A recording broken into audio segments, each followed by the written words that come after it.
Welcome to Chapter 14, Dividends and Dividend Policy.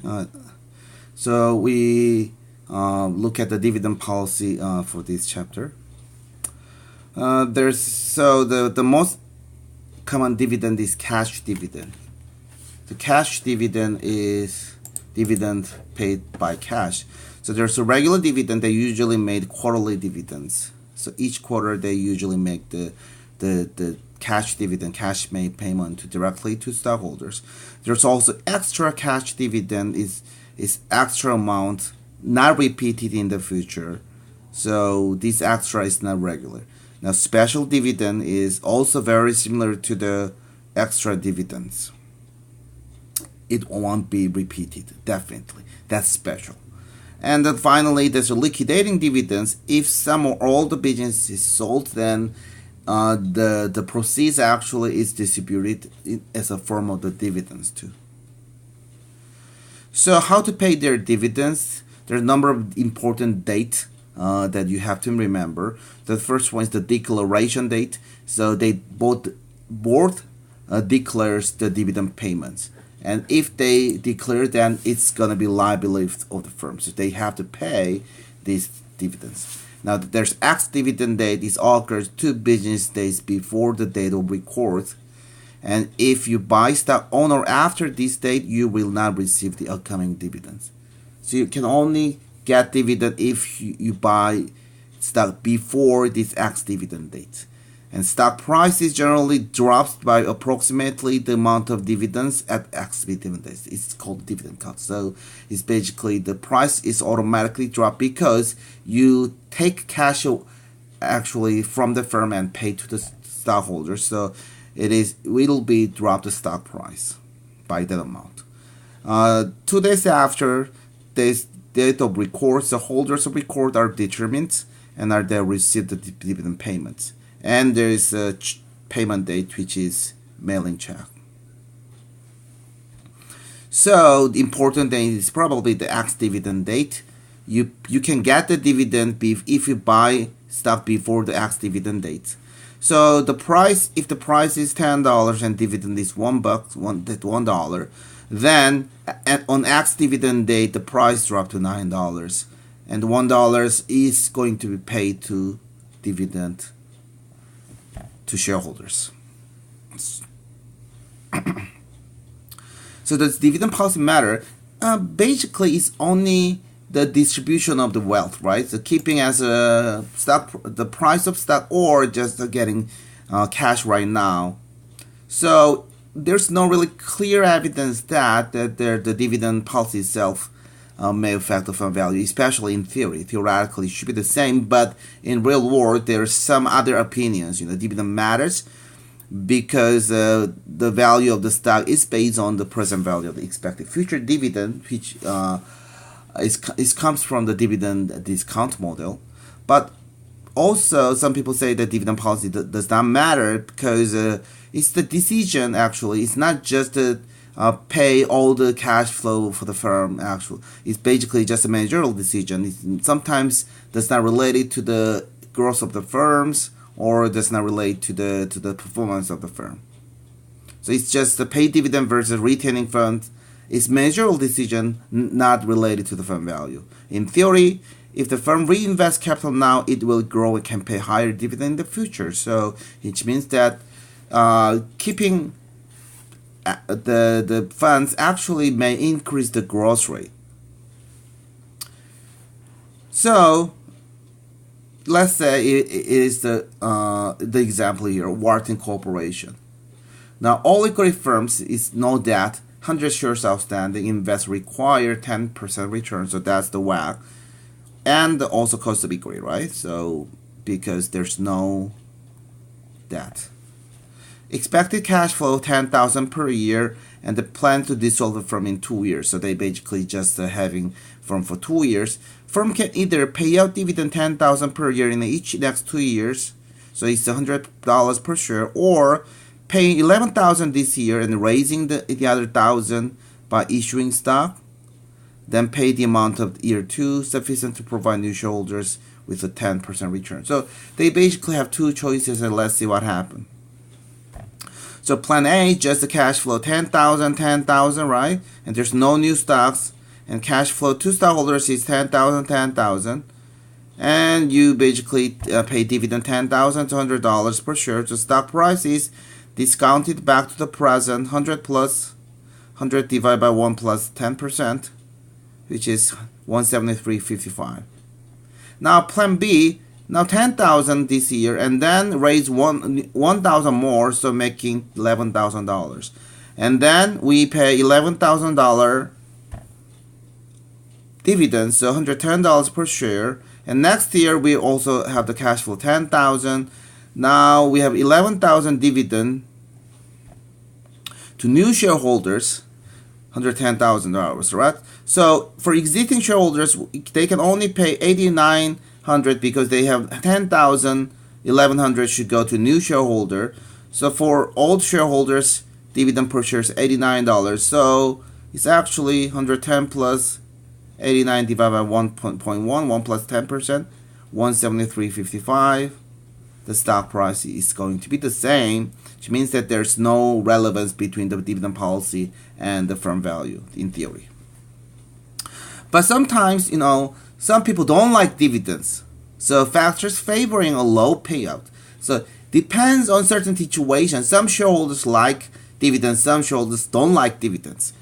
Taxes. Individual in upper income tax bracket, so it's very rich guys, you pay like 40% taxes, like 39% maybe, income tax, might prefer lower dividend payout because it actually calculates as an income of the basically taxable income. Usually they favor higher capital gains.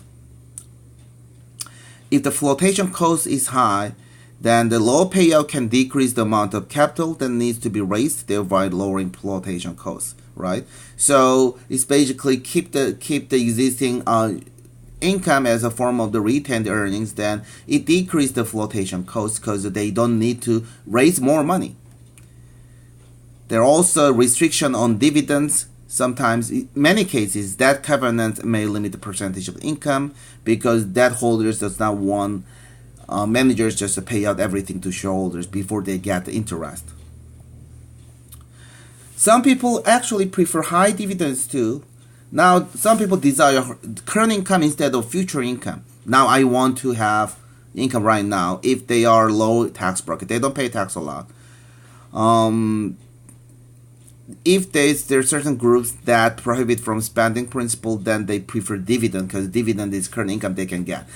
Some people cannot sell their shares because they hold the shares because of control. Then they prefer dividends because that's the only way they can get the cash from this investment.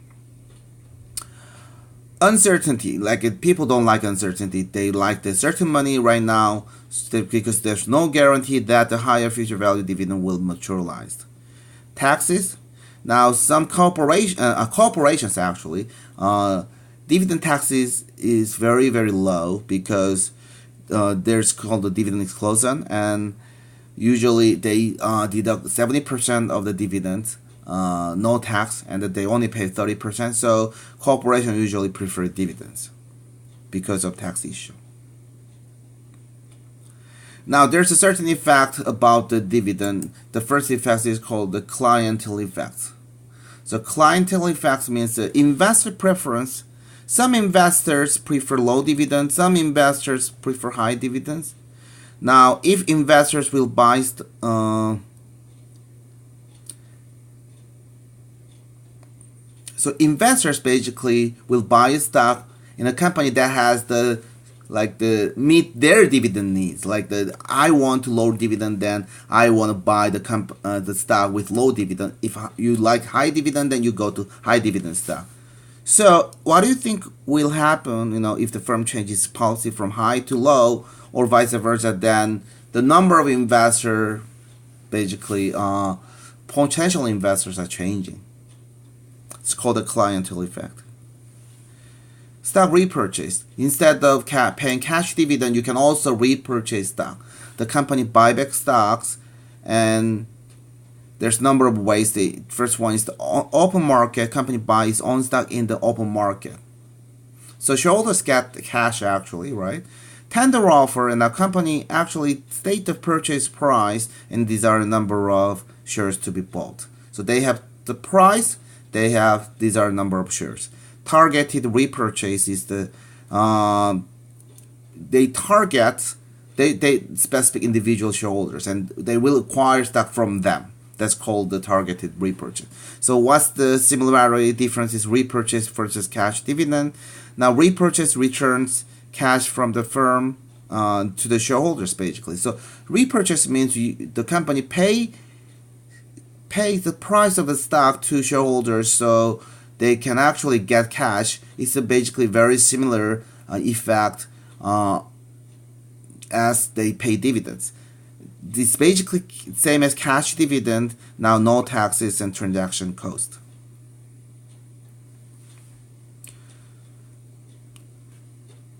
So the dividend is pretty stable, but repurchase is very popular, especially like right before the 2008-7.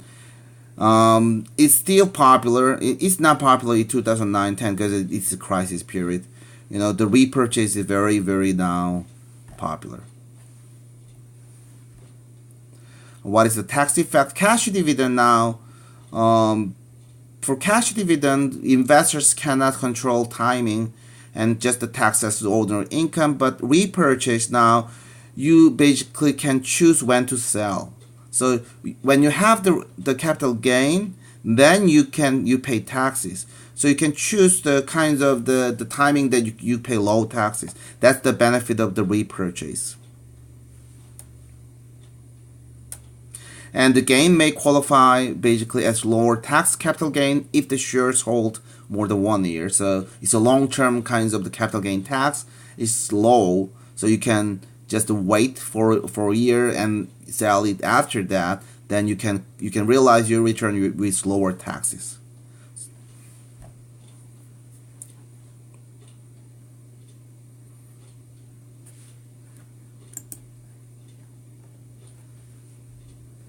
Okay.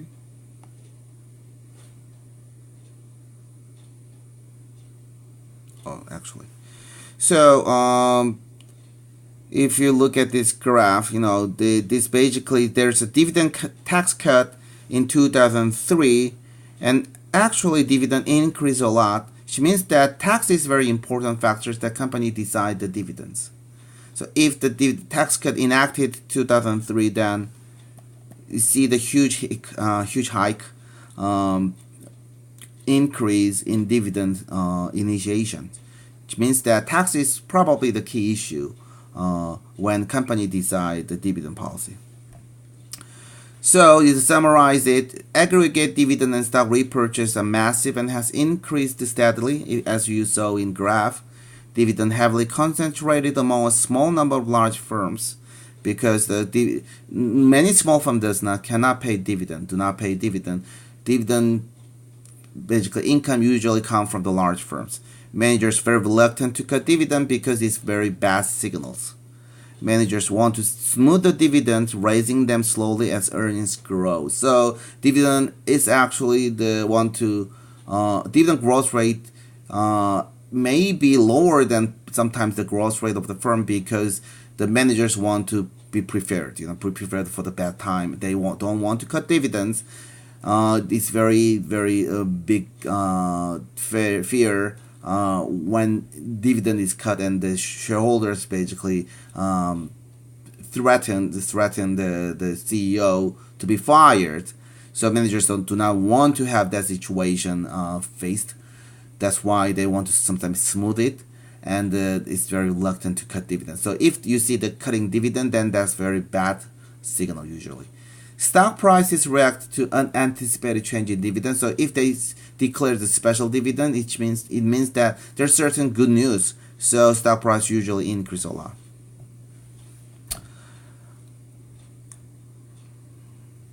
So changing dividends signals basically the managerial view concerning the firm's future prospects. So dividend is actually kinds of some signals, signaling. That's called a signaling effect.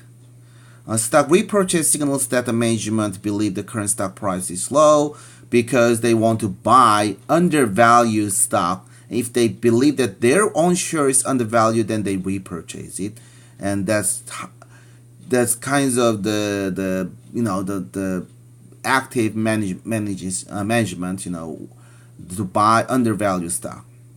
Tender offers send a more positive signal than open market repurchase because the company usually is stating a specific stock price. So tender offer is better news usually. Stock price often increase when repurchase is announced because the repurchase is also good news. They actually have a lot of benefit for repurchasing of the stock relative to dividend, just paying dividends. So it's treated as good news. So its stock prices often increases. So there's pros and cons to pay dividends. The good thing is cash dividends underscore a good result and provide support to the stock price. Dividend may attract institutional shareholders who want to kind of steady dividend incomes. Stock price usually increase with newer increased dividend, which market believe that that's a good signals. And dividend absorb excess cash may reduce agency costs, which means that again, they have too much cash, then more possibility to extract this cash to the managers from the firm. So we have to decrease this possibility. Then we just pay dividend as a cash dividend. Then your available cash, the managers available cash to be extracted actually is reducing. But there's also the disadvantages here. Dividend are taxed. It's a tax issue. Also, dividend may reduce the potential growth, like the internal source of funding, which is very, very cheap money. So sometimes may force firms to stop like project MPP project because of the limitation of the funds. Maybe may require external financing, which is costly. And if the dividend once established, then you cannot cut. That's another problem, because if the dividend is cut, then it affects firm stock price very badly, very badly. So these are the factors, that determine the dividend policy. You can read that, the 93.8% we try to avoid reducing dividend per share. That's basically survey from the managers. We try to maintain smooth dividend from year to year. We consider the level of dividend per share that we have paid in recent quarters. So basically, dividend payment is related to the previous dividend pay. We are reluctant to make dividend changes. They might have to reverse in the future. So they don't want to change it. Stock dividend. So instead of paying cash dividend, you can also pay stock dividend. It's basically just distribute additional share of stock instead of cash. Increase number of shares outstanding. So it's a small stock dividend, less than 20 to 25%, which means that if you own 100 shares and the company declared 10%, then you would receive an additional 10 shares for free. Large stock dividend is more than 20 to 25%. Now there's also stock split. Now essentially the same as stock dividend. So the stock dividend, you basically increase the number of stocks. So it doesn't really change your values. You basically have the lower price but increased number of stocks. You can simply split it. That's easier. So for example, 2-for-1 stock split is the same as the 100% stock dividends. So large stock dividends. Then you have more shares. The benefit is now you can actually sell your shares easily. So if your stock price is like, say, $10,000 per share, it's not easy to sell. So instead of having that, just a 10-for-1 stock split, then you have now $1,000 stock instead of $10,000 stock. 10 times actually shares, right? As many as previous, like the $10,000 price. Still, it's easy to sell. $1,000 stock is easy to sell. That's why we split stock. The stock price is reduced. The common explanation is the more desirable trading range, the stock price. Now you can also, there is a reverse stock split. It's kind of merging, So 1-for-5 stock split replace every 5 shares to 1 shares. And there's some reasons. Transaction costs may be less. So if stock price is too low, it does not really are in the desirable trading range, then you can actually merging it and make 1 sales instead of 5 sales. Liquidity might be improved. too low a price are not considered respectable. So if the stock price is like $5, it looks very bad. It's possible that you split a lot, so if the firm value is high, but still it looks bad, so you can change to the more respectable price range. Exchange minimum price per share requirement. There is a minimum price share requirement in each stock exchange. So if your price is below that, then you probably can get kicked out from this exchange. Then you have to merge. So there's a reverse stock split. Okay. So this is the end of the chapter 14.